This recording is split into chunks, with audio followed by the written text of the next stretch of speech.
Hey friends, I'm RSKT, and welcome to the first installment in a video series where I'm going to teach you everything that I know about using the Synthstrom Deluge. I want this series to act as a video manual of sorts. However, I say that rather lightly because I won't be teaching you like everything there is to know about this device, but I will be showing you a lot of it. And I want to be able to help people get up and running quickly and musically with this thing. And yeah, I think a lot of people seem to think that this device is kind of intimidating in a way, or that its workflow is really obtuse and convoluted, but it's really not. At least I didn't find it that way. And once you kind of get to know it, everything becomes relatively easy, and you can get up and running and making music within seconds. So in this first video, I want to go over pretty much what the Deluge is, what it can and can't do, talk a little bit about the hardware and different modes that it has. And in subsequent videos, I want to explore what the synth engine and the sequencer can do a lot more deeply. Might just give everybody a heads up too, being the first video in this series, it's probably not going to be as exciting or informative as previous videos, but I want to cover the basics and just go over a quick overview of this thing, the hardware, how it kind of works, just to give people who don't know what the Deluge is a little bit of a friendly introduction. And then we'll be going into some deeper concepts as we move throughout the series. So yeah. So first up, the Deluge is a groove box, or what some people call a DAW in a box. It is a digital audio workstation that allows you to create music, and it's really fun. It's made by a company called Synthstrom Audible over in New Zealand, and to my knowledge, it can only be purchased directly from them. Its biggest standout feature is this 16:8 grid, which is used for multiple viewing modes and sequencing. The pads are not velocity sensitive. However, if you plug a MIDI controller like the Launchkey Mini over here into this, you do get access to velocity and aftertouch. It's also worth noting that you can edit the velocity of different notes on the Deluge itself. It's just that, yeah, these pads are not velocity sensitive. The Deluge's biggest standout feature is its sequencer. It's a very powerful sequencer, and it has no real limit. Yeah, that's kind of like a big selling point of this thing. It has no track limit and no track length limit. And I say that kind of lightly as well, because while there is no limit per se, it is limited by how much the CPU can handle. So eventually you might run into a wall, but I never have. I've never hit that limit. So I don't really know how far you can push it, but obviously pretty far. It's also worth noting that the Deluge just came out with a new update that introduced Euclidean sequencing, which opens up a whole new world of possibilities for the sequencer. It's better than ever. The Deluge boasts a number of synth engines, so your typical subtractive synths, FM synthesis, and they just introduced wavetable. There's ring modulation as well, but I haven't really dived into that very much. And it's also worth noting that you can use incoming audio to act as an oscillator. The Deluge also has a sampling engine.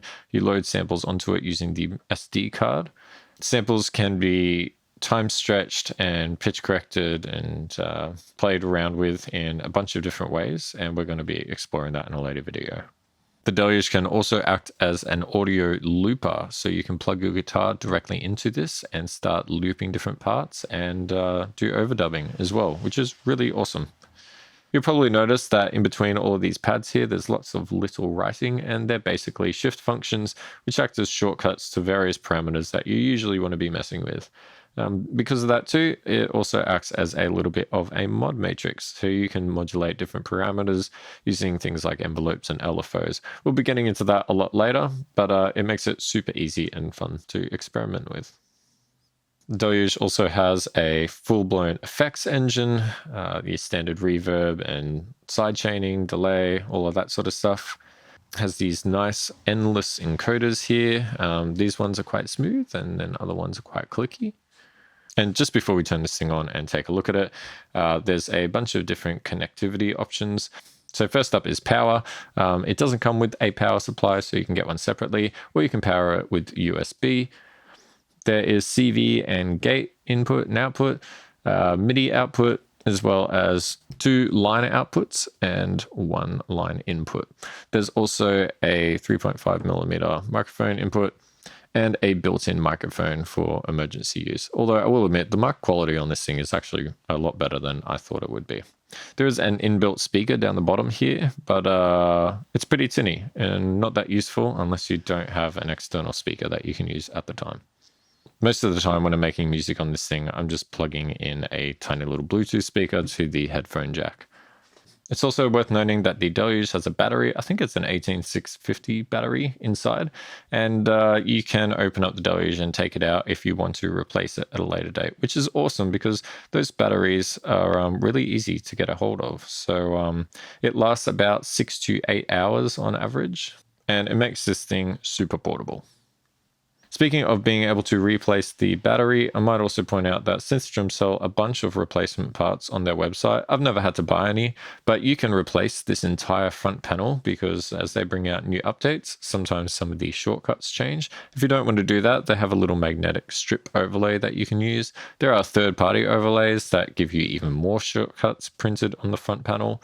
You can replace the knobs, you can replace the pads, just very open to being able to replace parts instead of having to buy a completely new system if something goes wrong.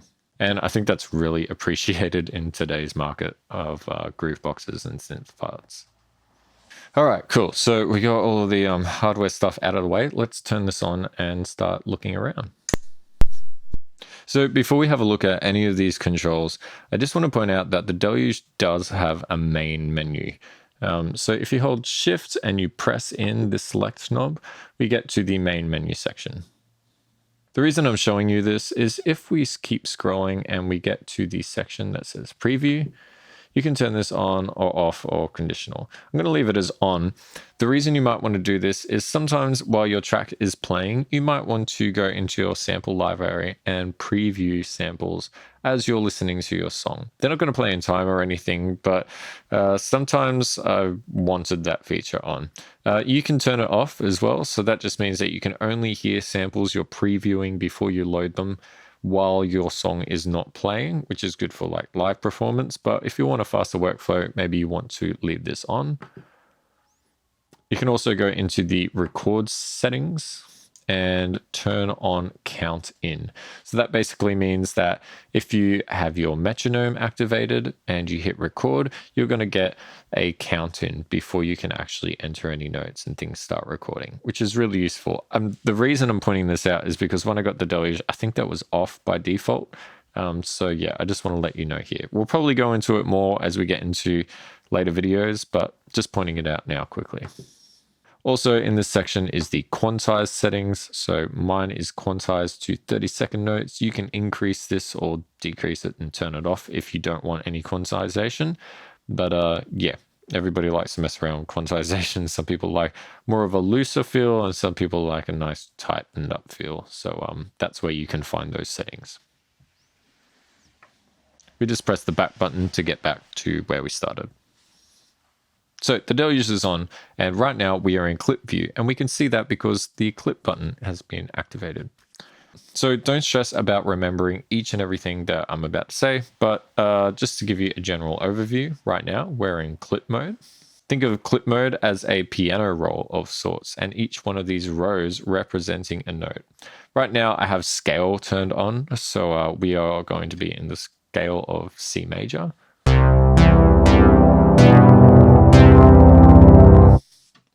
And we can enter in notes by placing them on the grid.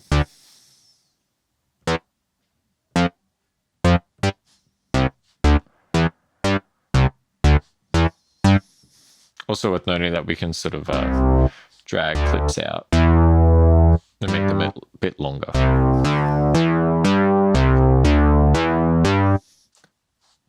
If I press song, it consolidates that into a single row, and that is our piano track that we just played.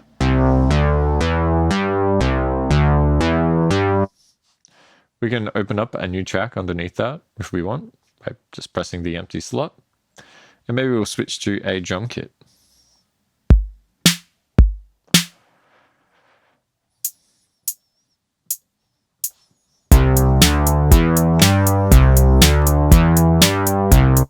So yeah, I'm so sorry for the terrible music, but I'm trying to keep this as simple as possible.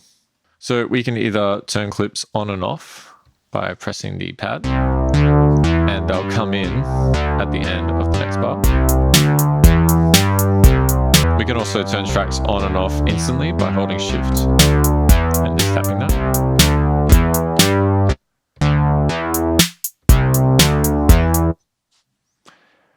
And using that, you can kind of perform to an extent.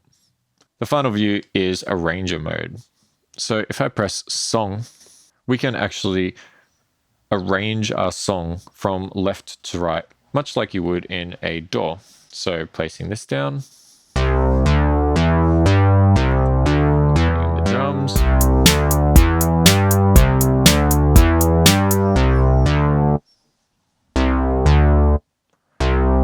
and now we have our song viewing from left to right. We can use these knobs to zoom in even and get a closer look. So that's kind of the basic, you make a clip, then you have a song view full of multiple clips, you can perform with them and then arrange them into the arranger using a few different methods to get there. Along the way, you'll be using things like a isomorphic keyboard layout,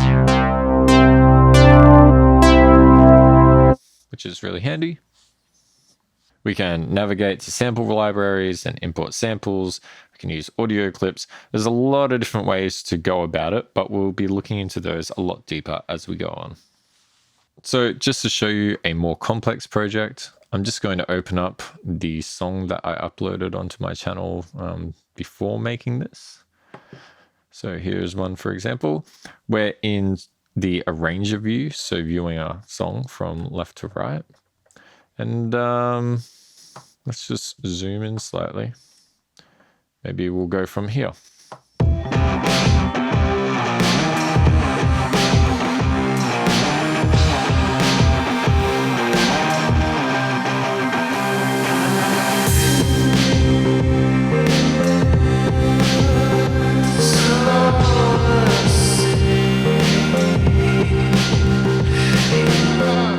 So yeah, if you want to see more of that, you can just go and watch the last video that I made. But yeah, really cool stuff. A powerful MIDI editor, audio looper, all in one box. So that's kind of like the basic overview and workflow for using the Deluge. Again, I'm sorry if this is a slightly boring video and there's not really much to talk about here, but then in the next video, we're going to be taking a look at clip view a lot more and going over the sequencer and everything that it has to offer, which is going to be really, really fun. Hopefully by the end of this series, you'll have a much better understanding of the workflow, the different synth engines and modes, and how you can combine them all to make the music that you hear in your head every day and just want to get down and recorded. So that's all I got time for today, guys. I hope that you enjoyed this first part in the series. Definitely stay tuned for the next part where we'll be taking a much deeper look into the sequencer. Hit the like if you like, and if you don't, tell me why. Please subscribe, and I'll see you in the next one. Cheers.